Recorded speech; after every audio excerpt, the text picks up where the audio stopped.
Kapayapaan at mapagpalang araw po ang sumaating lahat. Elder Ryan Bernabe po, isa sa mga lingkod ninyo sa kabanal-banalang Iglesia ng Diyos kay Kristo Jesus. As the sun rises, may your worries fade away. Good morning and have a blessed day. Simula ng umaga at damhin ng pagpapala, araw ay gawing payapa, na Espiritong Banal ang kasama. May matibay na pag-asa, tayo ay mga pinagpala, na tanging sambit ng puso. Ama, salamat po.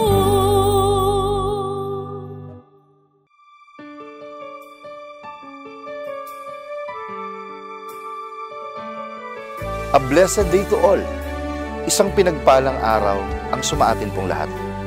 Ang daily reflection natin sa araw na ito na mula sa aklat na Love Notes ay ating mababasa sa 2 Samuel chapter 22 verse 29. Ganito po ang sinasabi. You are my lamp, O Lord. The Lord turns my darkness into light. God is the Father of light. Light overcomes darkness. Darkness exists due to the absence of light. You may be in the dark right now, but there is hope. There is light. There is God. God can turn darkness into light, to make things right for you, to turn weakness into strength, to put joy in your heart and smile on your face. Brethren, do not just stay in the dark. Seek God and look at His glory. If you found God, worship Him and thank Him and please others what God has done for you. Ang Diyos, ang Ama ng ilaw. Ang liwanag ay nagtatagumpay sa dilim. Ang kadiliman ay umiiral dahil sa kawalan ng liwanag. Maaaring ikaw ay nasa kadiliman ngayon, ngunit may pag-asa, may liwanag, may Diyos. Kaya niyang liwanagan ng kadiliman upang gawing tama ang mga bagay na para sa iyo, upang gawing malakas ang iyong kahinaan, upang magkaroon ng kasiyahan sa iyong puso at ngiti sa iyong mukha. Mga kapatid, kaibigan, huwag lamang manatili sa kadiliman. Hanapin ang Diyos at tignan ang kanyang kalwalatian.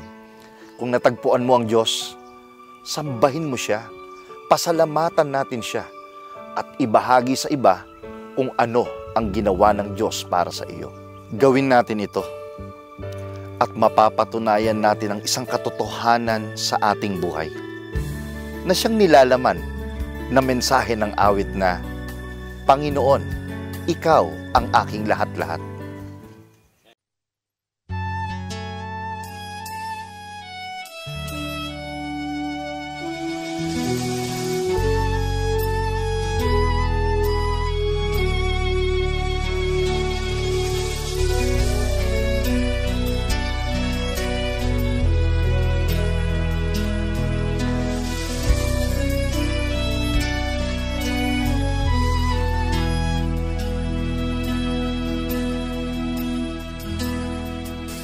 Ako ay lumalapit na may kababaan, Panginoon, sa iyong paanan.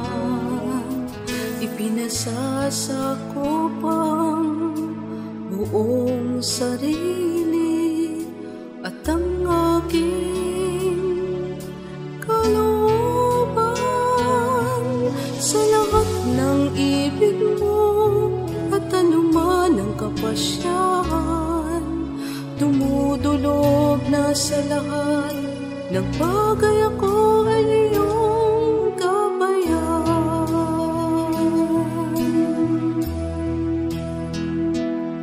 Sa mabatong landasin at maraming tiisin, paghakbang ng aking mga paa, patatagin sa tuwing na sa panahon na maunos, alalayan mo ako sa piling mo, Ama, sa sa iyong bisig, tunay na payapa. Aking iingatan, saan man pumaroon, ikaw ay pagtatapatan. Laging magiging pangunahin at laging susundin ang kalooban mo. Ano man ang nais mo, ako'y tataliman ng buong puso. Panginoon, ako'y sa'yo.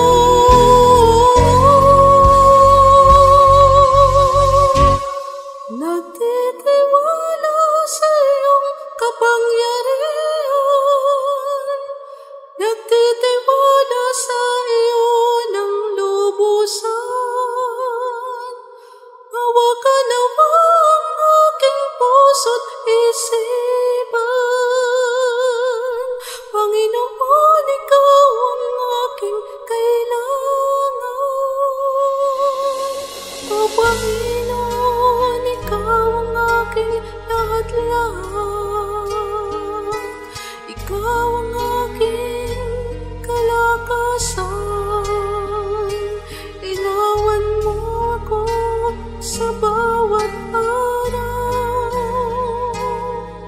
sapagkat ikaw ay aking tanglaw.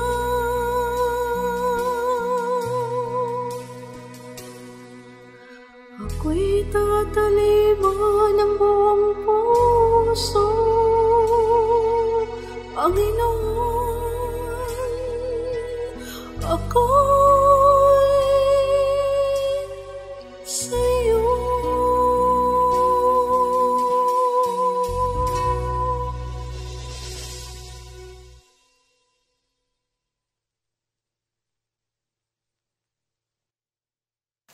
A blessed day to all. Kayo po ay kasalukuyang nanonood ng programang ipinaglilingkod ng Kabanal-Banalang Iglesia ng Diyos kay Kristo Jesus.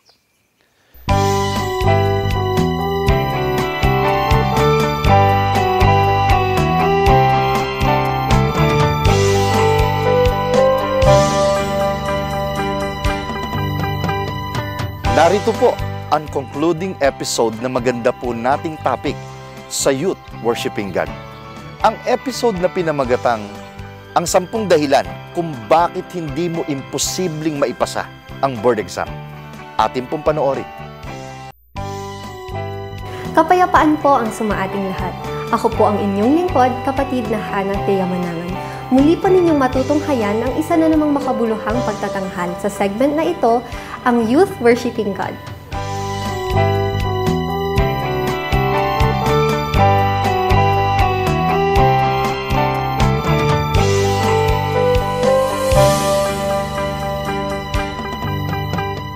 Sa nakaraang pagtatanghal ay ating tinalakay ang unang 5 bahagi kung ano-ano ang mga do's and don'ts bago mag-take ng board exams.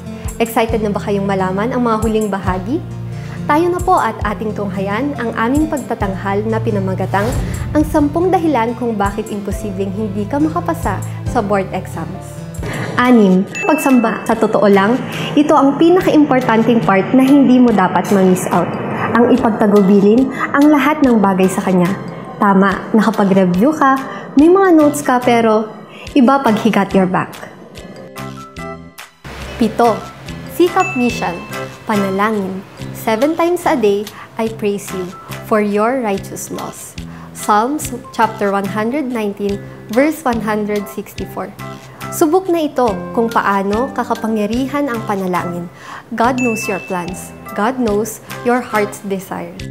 8. Sa karamihan, ang simbolong 8 ay infinity, forever. Dito napapasok ang love life. Being in love to someone is beautiful, pero hindi doon natatapos ang buhay. Hindi pwedeng puro kilig lang. You have to look what awaits in the future for the both of you. Kaya habang may chance, mag-aral muna kayo. Mag-aral ng mabuti. 9. Siyam na buwan kang dinala ng nanay mo. Inalagaan ka sa sinapupunan pa lang. mula sa maingat na pagpili ng pagkain at lifestyle para lang maibigay sa iyo ang sapat na kailangan na may kasamang suporta mula sa iyong tatay. Tunay napakapalad mo dahil may 2 taong nagbuhos ng pagmamahal sa iyo. Dito ka kumuha ng kumpiyansa na maipapasa mo ang board exam. 10. Maraming 10 kailangan ang dapat mong gawin. Pagsama sa misyon, pagdalo sa mga gawain ng KEO, pagdalaw, pagsamba at marami pang iba. Kailangan mong gawin ito dahil ilang mga bagay lang ito ng pagbabalik sa Kanya ng lahat ng kapurihan. Dahil sa ganang ating sarili ay wala naman talaga tayong kaya. All our wins, all our achievements, all of our success is all because of Him. Itatanggi ba natin ang ating sarili sa lumikha sa atin? Maliit na bagay at oras lang ang hinihingi sa atin ng Diyos. Marami na ang nagpatunay ng mga bagay na ito. Putting God first is the key to all success in your life. Matthew chapter 6 verse 33. But seek ye first the kingdom of God and His righteousness, and all things shall be added unto you. Unahin lagi ang Diyos. Nawa ay nakatulong ang mga guidelines na ito sa inyo at sa mga aspiring board takers in the future. Sana ay patuloy niyo pa kaming samahan sa mga kasunod pa naming pagtatanghal na nagpapakita ng saya ng buhay bilang mga kabataang naglilingkod sa Diyos. Dito lamang sa Youth Worshiping God.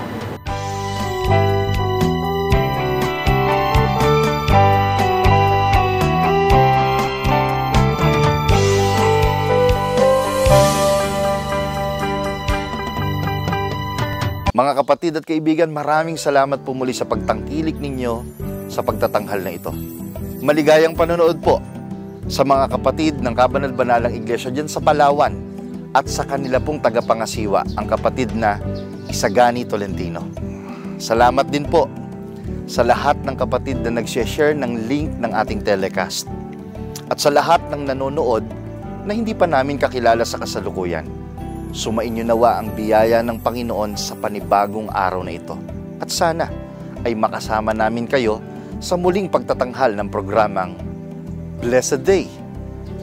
Sa bahagi pong ito, inaanyayahan ko po kayo na sumama sa isang panalangin.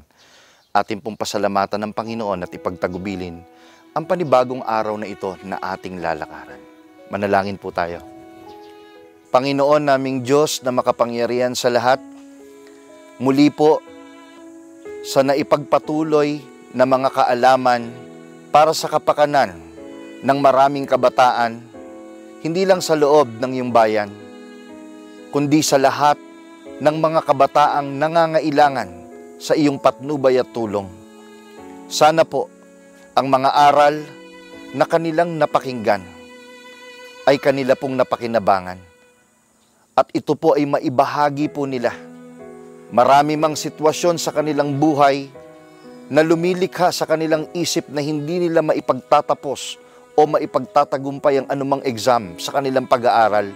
Salamat sa patnubay mo, sapagkat sa iyo ay walang imposible, at maging masigasig sila sa kanilang pag-aaral, sapagkat sa dulo, lalong magiging kapangyarihan ang mga kaalamang ito na magtatanghal sa iyong kapangyarihan. Magamit po nila ito sa lalong pagpapakilala at pagsamba sa iyong dakilang pangalan.